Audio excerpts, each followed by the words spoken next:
República Dominicana, muy buenos días para todos y todas los que nos siguen a través de esta transmisión que hacemos con mucho amor y con mucha disposición de mantener la información, pero sobre todo nuestra opinión o nuestra mirada respecto a los temas que, como hacemos cada viernes, es una especie de recorrido en lo que ha sido la semana. Definitivamente la semana, desde la semana pasada, pero sobre todo esta que acabamos de agotar, señores, todas las expectativas estaban respecto al debate que finalmente se realizó ayer.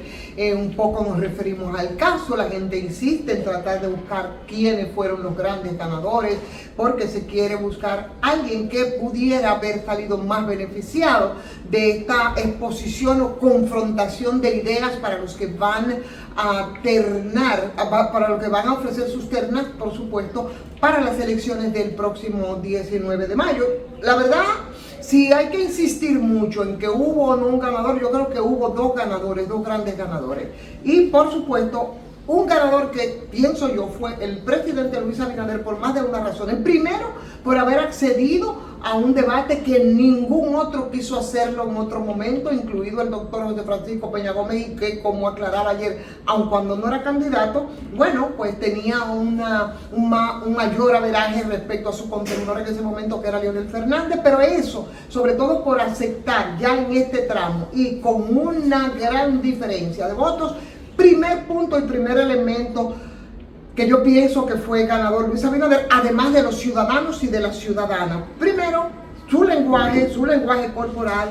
Yo creo que las estadísticas que fueron ofrecidas, la seguridad con que la ofreció, la pasión que le puso al momento de mostrar las estadísticas, cómo las ofreció. Yo creo que los errores, no hubo errores que pudieran destacar como, vaya, puede cambiar el curso de lo que ya es una decisión.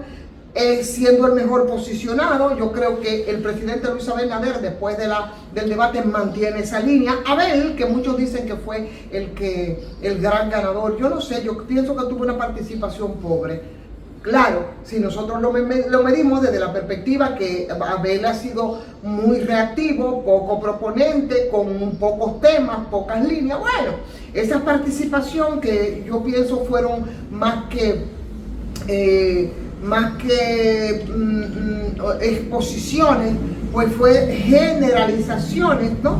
Y no parece entonces que era un debate. Manejó mucho las generalidades, las preguntas no las respondía, lo que necesita entonces Abel, que yo creo que era el escenario para lograrlo, pero como aquí tenemos a veces una mirada de corto alcance, era precisamente generar esa credibilidad que le hace falta y que no logra despuntar en las encuestas precisamente por esa falta de credibilidad en el caso del expresidente Leonel Fernández, a pesar de sus dotes que todo el mundo le reconoce de gran expositor. Bueno, pues yo creo que no logró instalar un elemento que fuera novedoso y que pudiera lograr recomponer esa correlación de fuerzas que se vio muy serio, se vio que parecía a veces casi molesto, no sé si era nervioso, pero ese elemento para un poco acercarse de ese segundo, según las encuestas, lugar lejano del presidente Luis Abinader. Daba la impresión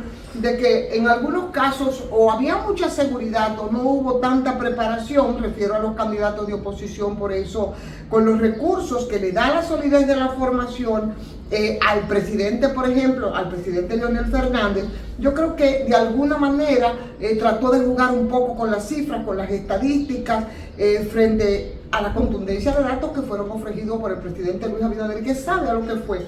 Por eso aceptó el debate. La oposición yo creo que pudo aprovechar mejor algunos temas, que como por ejemplo el Ministerio Público Independiente o el tema del anticipo y el tema de la reforma o pacto fiscal, pudieron aprovecharlo mucho más la oposición como tal, siento que no lo hizo. Pero en términos económicos, bueno, ahí la verdad no iban tan suave, porque yo creo que en 3 años hay muchos indicadores que dicen que en términos económicos se han multiplicado. Respecto al tema migratorio, quizás por el miedo que se le tiene a este tema, los políticos todos, ¿no?, ahí hubo entonces no hubo grandes contradicciones, ahí todos más o menos estaban de acuerdo. Para mí, en una posición tendencialmente conservadora, una percepción que no tocó elementos estructurales en lo que plantearon, y parte de esos elementos estructurales tenían que ver con los sectores económicos que están involucrados con el tema migratorio, de la migración haitiana, por supuesto, para abaratar costos que tienen que ver con todo su proceso productivo, y la hipérbole de la que nadie habla de Leonel Fernández respecto al tema de la seguridad ciudadana. O sea, de que el país vive en una especie de cautiverio colectivo. Yo creo que eso puede surtir efecto contrario, ¿no? O sea, ese fatalismo que proyectó el presidente Leonel Fernández, porque eso simplemente confronta con los datos de la realidad y eso rebota en la conciencia colectiva. Y si bien es cierto que nosotros tenemos temas de seguridad, evidentemente que lo tenemos, el problema de inseguridad no está colocado en ese nivel que pretendió el presidente Leonel Fernández. Discutiblemente que el presidente Abinader, que tenía varias ventajas, y una de esas ventajas es que comenzó su gestión, por ejemplo, en un proceso de pandemia que manejó con relativo éxito, porque el país se mantuvo, creció en renglones tan importantes como el turismo, y eso, por supuesto, respecto a lo que debió ser el papel de la oposición, lo mantuvo más o menos en jaque. O nos dirán, pero ¿hasta cuándo vamos a hablar de pandemia? Bueno, una realidad que afectó la economía global y nosotros no fuimos la excepción. Después del debate, yo creo que si se golpeara aún más a alguien, yo creo que se golpearía de todas maneras más el ánimo de la oposición, sobre todo del Partido de la Liberación Dominicana, que no pienso que lograra repuntar a Abel Martínez. Pienso distinto a lo que algunos han dicho respecto a la participación de Abel, y en ese PLD donde se espera, yo no creo que se va a producir un cambio sustancial de la intención del voto. Seguro que de producirse, en todo caso, los más perjudicados serían los partidos de oposición, pero yo no creo que el debate como tal pueda producir esto. Hubo temas que estuvieron ausentes, ayer se lo comentaba, por ejemplo el tema eléctrico, por ejemplo el tema del Código Penal, incluidas las 3 causales, vaya, que son temas controversiales. Ahí entonces un poco se quedó, y quizás eso tiene mucho que ver con quiénes fueron los que organizaron los debates. Ahora bien, habrá próximos debates indiscutiblemente, y esos debates deberían de organizarse y deberían, para que sean verdaderamente democráticos, hacerse desde la pluralidad. Y claro, para que esto pueda lograrse tienen que ser más institucional. Hay que decidir quiénes son las organizaciones que organizarían el debate, pero se celebró el debate como titulábamos en el día de ayer, y yo creo que además estoy convencida de que el gran ganador fue el presidente Luis Abinader, de que fue ganador el presidente Luis Abinader, el gran ganador, o la gran ganadora fue la población dominicana. Hoy nos movemos con la boleta del Partido de la Fuerza del Pueblo, entre si Rafael Paz, si, ¿cómo se llama la otra chica que fue Miss, que también está optando, Camila, para la candidatura de Celine Méndez, muy a contrapelo de lo que ha decidido el Tribunal Superior Electoral. Leonel hizo la terna de que fueran incluidos. Eso es un rollo muy interno en el Partido de la Liberación Dominicana. Y en el caso de Haití, señores, habemos primer ministro, y eso es esperanzador de cara a la posible recomposición de lo que pueda ocurrir en ese país. Un hálito, un suspiro, ¿verdad? Aunque sea mínimo respecto a lo que ocurre en Haití. Parece que entonces ya habrá con quien conversar. Es un primer ministro que será de tránsito, no será definitivo. Sin embargo, hay mucha vigilancia porque hay mucha desconfianza respecto a todo esto.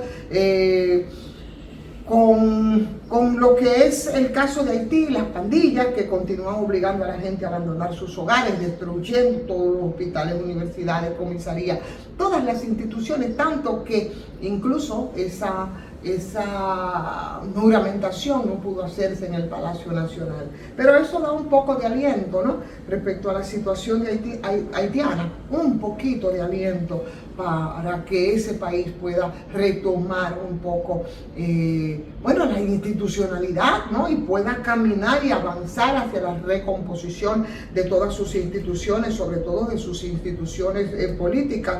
Así es que esperemos saber qué es lo que va a ocurrir y cómo se van a desarrollar los acontecimientos. Y nosotros de este lado de la isla, por supuesto, estamos obligados, muy obligados, a dar ese seguimiento necesario. Más de un mes después, finalmente terminó entonces el Consejo Presidencial de Transición de Haití, ya formado por 9 personas, como ustedes saben, de distintos partidos y de la sociedad civil. Y eso quiere decir que con esto ya hay una nueva autoridad en el vecino país, después que Ariel, desde por allá, Ariel Henry de California, finalmente materializara la denuncia.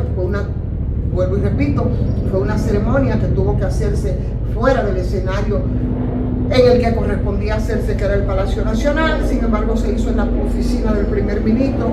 A capa y espada están atrincheradas las bandas todavía, que será la primera tarea que hay que combatir. Los keniatas ya dijeron que una vez entonces juramentado ese primer ministro provisional, entonces ya vendría con la ayuda de la que tanto se ha hablado. Así es que por ahí han mandado las cosas. Por supuesto, el tema del ADP, su desatinado paro y la decisión de la vuelta entonces a la mesa del diálogo, matizada por madres, padres, familiares que decidieron hacerle también una manifestación a la Asociación Dominicana de Profesores para que no abandonen las aulas y cumplan con el sagrado deber de la enseñanza, para lo que se les paga.